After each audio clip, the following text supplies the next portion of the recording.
my god, guys, this chapter is full of information. I'm talking about chapter 1152, called in here An Awful Day. And we have, hear me out, a lot of information. Let's go. And so, from the very beginning of the chapter, we can get to see some of the giants because we are in the realm of the dead still, with some of the giants that are under Hajruddin's command, and they are preparing the boat so that they can go all the way up and see what's going on.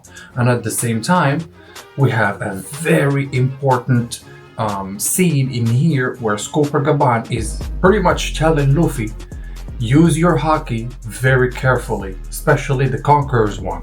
So from there, we can already conclude, just like he says in here, be mindful of the way you use Conqueror's haki. Those guys are not immortal.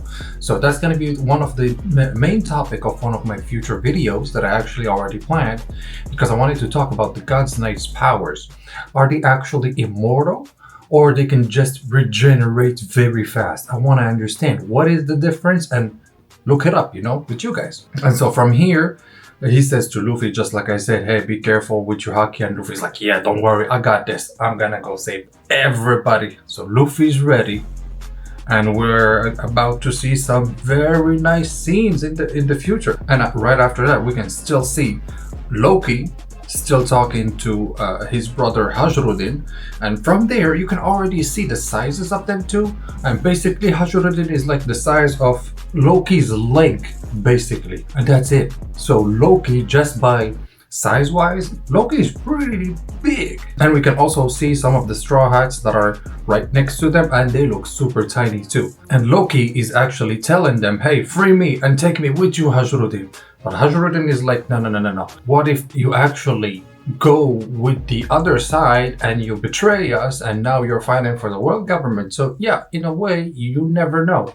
Especially from Hajruddin's side, he doesn't probably know the story that happened a long time ago. And that's why he's judging him on what he knows. And what he knows is probably, that he killed his own father. And at the same time, right after that, Scoper Gaban is like, oh yeah, there's another Conqueror's haki user in your crew, guys. So who is that?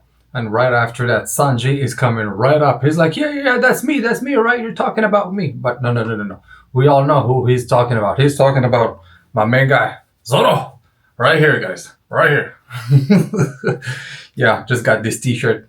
Fabulous. But from here, we can already see that even Zoro is astonished by himself, and he's like, wait, what? I have Conqueror's haki, actually?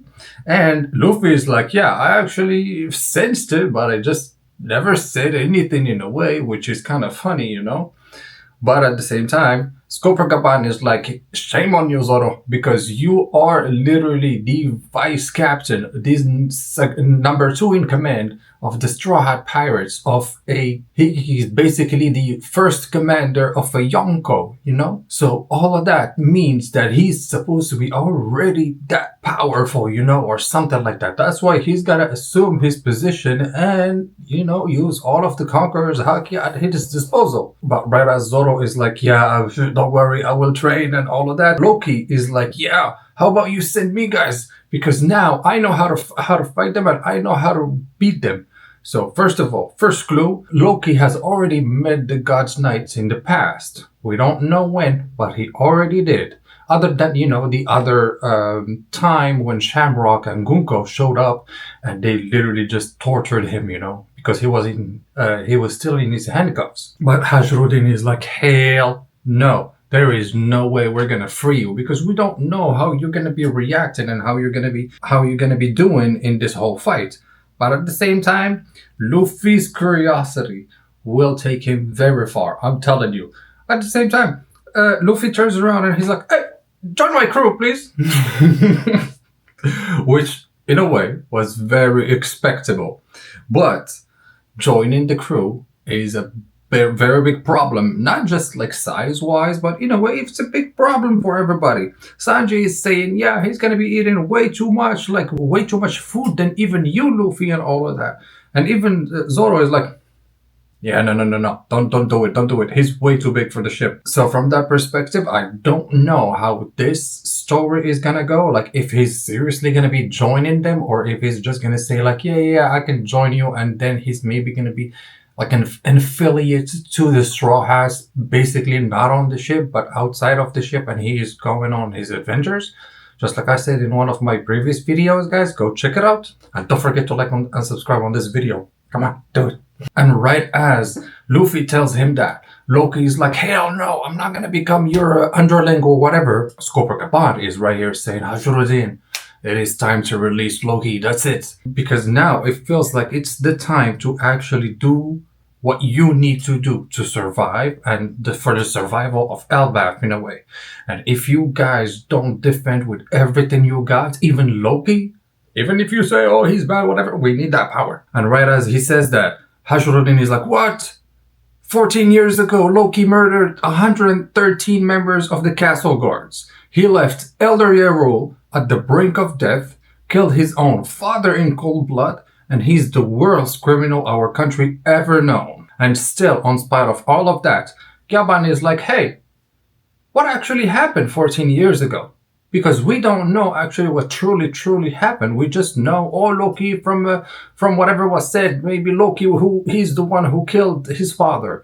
But they don't know, they didn't investigate properly what happened in the castle 14 years ago.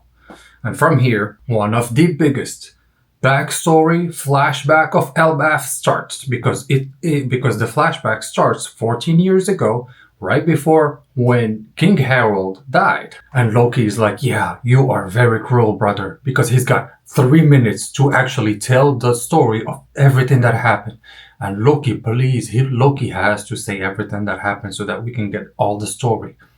And from here, the story starts, as it says, 14 years ago, at the Elbaf West Castle. We have Loki and Yarul that comes to the castle, and Loki is saying something very interesting, by the way. He says, I wonder what he wants. It's hard to care about the whims of a government's dog. And of course, he's talking about his dad, King Harold. So we already understand that Loki knows about the fact that his dad is already an underling of the world government. So something must have happened already, and Loki already knows that he accepted some sort of deal with the world government. And from there, they are walking into the castle, and Yarul is also talking about something very specific. Yarul is talking about the fact that the kids nowadays, they're not warriors anymore, and they just want to study. So from the perspective of Yarul, that's what we get. And right as they go towards the king's area, like in the big area where the king is, they witness a very intense scene, because in this scene we can clearly see that King Harold is being turned into a demon, basically, because he is literally all black, and he basically is getting stabbed by his guard, or his royal guard. So we don't even know what's going on. And then from there we get a flashback within a flashback. So basically a story within a story. So if we were following the story of what happened, now we're following the story of what happened, but on this side of the island of Elbaf. And we get to see an encounter of Copacabana and Shanks 14 years ago. They are basically talking about, oh yeah, so what is true about this, what is true about that, or whatever. But basically Shanks is trying to understand first what King Harold was doing at the world government in Marishwa, for example. Because I remind you, the Elbaf people are not affiliated to the world government. So by having King Harold in Marishwa, first of all, it's weird. Why is he there? If not to make a deal with the world government or something like that. So basically what I'm saying is he was keeping close ties with the world government and the Gorosei and all of that with a pretext of using Im's powers. That's what I believe. I believe he already had made the pact with the devil in a way, and he was there to just, listen to orders or go through whatever was going through over there.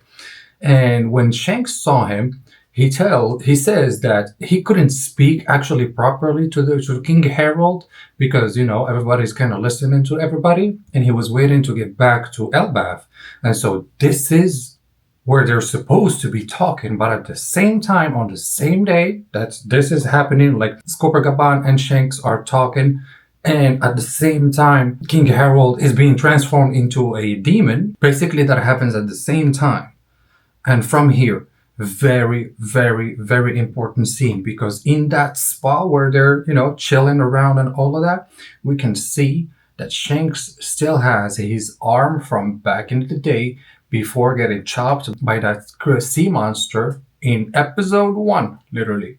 And on that arm, we can clearly see that there is a sign, and that sign from suggestions, from options, I'm probably guessing that that sign is the sign that all of the God's Knights have, so that, they can use that sign to go into the abyss. So maybe Shanks was a God's Knights back then, like in the time in between when Goldie Roger actually died. He decided to go back to Marijois, see his dad and his brother. And from there, a couple of years later, he actually decided that it was not up to him to stay there and like basically follow those moralities and all of that. And he actually decided to ditch everybody, and that's what he did. But at the same time, he kept that sign. And maybe from episode 1, he knew about, the Gomu Gomu no Mi and all of that, and the power of Nika and all of that. So by Luffy eating that, maybe he wanted to completely cut off his ties to the world government by chopping off his arm. Maybe. And from there, we can already see him with Scorpius Gaban's wife and the little Colin. 14 years ago, he was still a baby. And from here, it's also said that that day, the massacre at the castle took place. Elbaf's most beloved king, King Harold the Benevolent, lost his life. And with this, we can see how there's an outburst of Conqueror's Haki. There is also in the next scene a lot of people, a lot of guards getting, killed. Yarrow getting stabbed in the head. And we also see a treasure and somebody in front of the treasure. From what we can say, it's only a shadow that we see. So we can't per se say if it's a giant or if it's a human. From perspective, devil fruit powers are not bigger than the usual size. Like if you're a giant, it's going to be a giant fruit. So they're always the same size. So that's why, like, same size in a little treasure, maybe it's a human that's in front of him. But from here it says, but just how did this man come to be so highly regarded by his people? A long time ago, 109 years before the present day. If you asked anyone what the scariest thing on the sea was, the answer would be the same. The giant warrior pirates. That was how things were in the era. In the age, even ships from the land of the giants evoked immense fear due to Elbaf's reputation.